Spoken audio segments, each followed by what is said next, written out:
My name's Peter Smith. I'm the designer of the Rocna anchor. I've been in the marine industry all my life as a boat putter. I left New Zealand in 1978 and spent some 30 years offshore sailing, both high and low latitudes, and over that period of time I've built up 200,000 plus miles of sailing experience. The Rocna originally evolved from my dissatisfaction with the current anchors that were on the market. I built a boat in England, Kiwi, 52 feet long, 28 tonnes, an expedition boat, heavy duty boat. It was always in the back of my mind that we would visit the ice, so she was built as a heavy plate aluminium boat, and what I knew about the type of boats and what was required of them I built into her. And there was nothing on the market that would hold back, that would give me the security that I wanted with a boat like Kiwi. I was continually dragging the appropriately sized anchors of the early generation anchors, and I tried and have used over my life every anchor that's been built on the market today. So I had some ideas about a new anchor, and over a period of 3 years I played around with patterns and experimented with different shapes and designs, and eventually came up with the original Rocna, and never once did that anchor let me down. I was just so impressed with its performance. Experienced yachtsmen I knew saw and heard about the anchor and asked me if I would build them some one-offs, which I did, and again the same results. All those people were very impressed with the anchor. We had very, very good reports back. So we became more serious, or I became more serious about fine-tuning the design. A substantial amount of time was spent doing that. Beta samples, you might say, were built and put on various boats, and from all that feedback, the Rocna as we know it today evolved. The Vulcan was developed after we designed the Rocna and had it on the market for some time. It was fairly obvious that the principles of the anchor were very, very successful, but we had a lot of market demand and feedback wanting a non-roll bar version. For example, modern power boats with their what I call platypus bows, where the anchor comes up through a bow platform. Boats that have bowsprits, have prods, any restriction in the front of the boat, the Vulcan was designed to fit that market. With the older generation anchors that I was using, there were a number of issues which we were able to resolve with the Rocna. Conventional wisdom with the articulating ploughs, for example, would be you would drop the anchor and you would drag it back until it's set. Usually you would drag it between 15 and 20 metres as a minimum, sometimes more, and 2 out of 5 times you would have to pick the anchor up and reset it because it just would not set. And similar sorts of problems, the claw types had a different type of problem. They would set reasonably quickly, but they had very, very low holding power, and we had what we call a hop and skip situation with them, so you could never rely on them once you start applying a lot of force.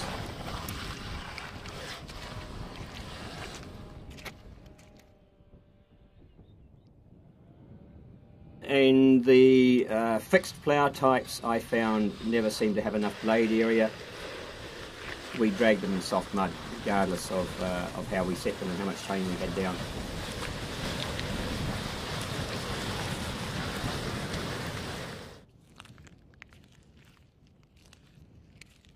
The Rocna resolved all those issues. It was, with the roll bar, it was a reliable set, and that it always rolled into the set position every time, regardless. It doesn't matter what type of bottom we were in. It set invariably within its own length, so it was very, very quick set. And the holding power, because of the large blade area, was phenomenal. It was just, we just never ever questioned holding power anymore.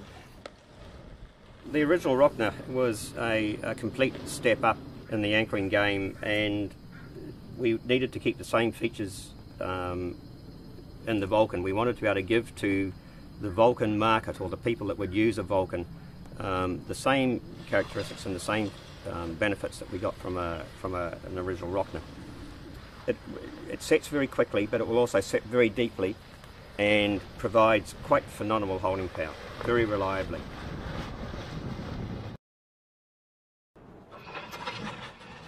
The shank has been designed for self-launching. You can see that this shape here, when it's sitting on your bow rollers, in most situations it'll self-launch.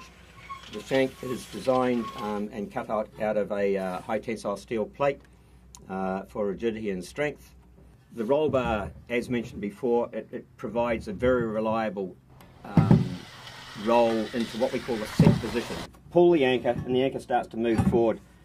It's been supported by the skid at the back and the actual toe, 33% tip weight, chisel tip. It immediately starts to set. The anchor immediately goes into that position and drives down into the substrate, and you get a 90% set within the length of the anchor. Within that shank length, this anchor will have set to the point where we have, it is well set. It's probably 90% set. We have extremely high holding power because of the shape of the blade. The blade is a concave spoon shape. The blade area in proportion to the total weight of the anchor is very, very high. In fact, it's one of the highest of any anchor on the market today. And of course, blade area is directly related to holding power and depth of set. So you have a very, very high holding power anchor.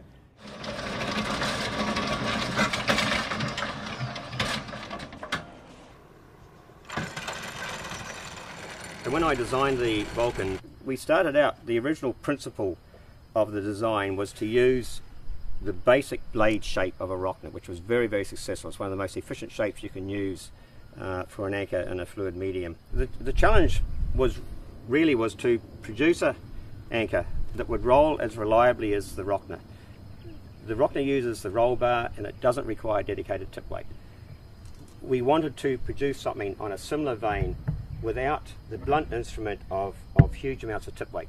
And we finally cracked that with the shape of the shank. As you can see, this curved shape is actually very critical. It's a very sophisticated shape that's been computer enhanced. And we married that with the roll palm on the back of the anchor. Those two work together in such a way that the anchor rolls extremely successfully, almost as well as a Rocna with its roll bar. I was looking to repeat and try and duplicate all the leading characteristics of the original Rocna, which is the leading anchor on the market today. One of the main features is on deployment, the anchor will set very, very quickly, usually within its own length. It sets very hard, it sets very deep, and it will set in all bottom substrates. All those factors combine to produce enormous holding power. Canada Metal Pacific brings a strong quality control background to partner with the stringent design requirements of the Rocna anchor family. Canada Metal Pacific developed strict procedures and processes that control the metallurgy and the dimensions of their products. When Canada Metal Pacific took over the Rocna family of products, they overlaid these procedures onto the anchor production. Some of the elements of this program include material traceability.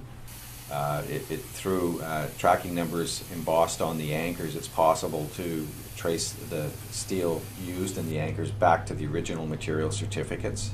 There's multiple inspection points during the production of the anchors, both at the sub-assembly phase and at final assembly, that are managing and monitoring multiple elements of the design through careful quality control manuals and procedures. Robotic welding is used in the production of the anchors to ensure consistency from one unit to the next. For galvanized anchors, hot dip galvanizing ensures a durable finish and is carefully monitored to ensure the composition and thickness of the galvanizing layer.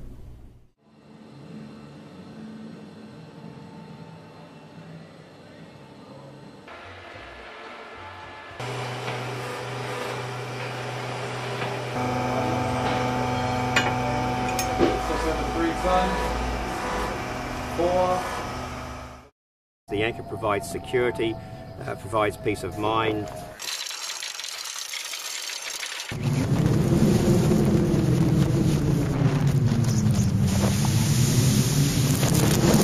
And over a period of years, I just became very, very confident and secure in my anchoring over years of anchoring.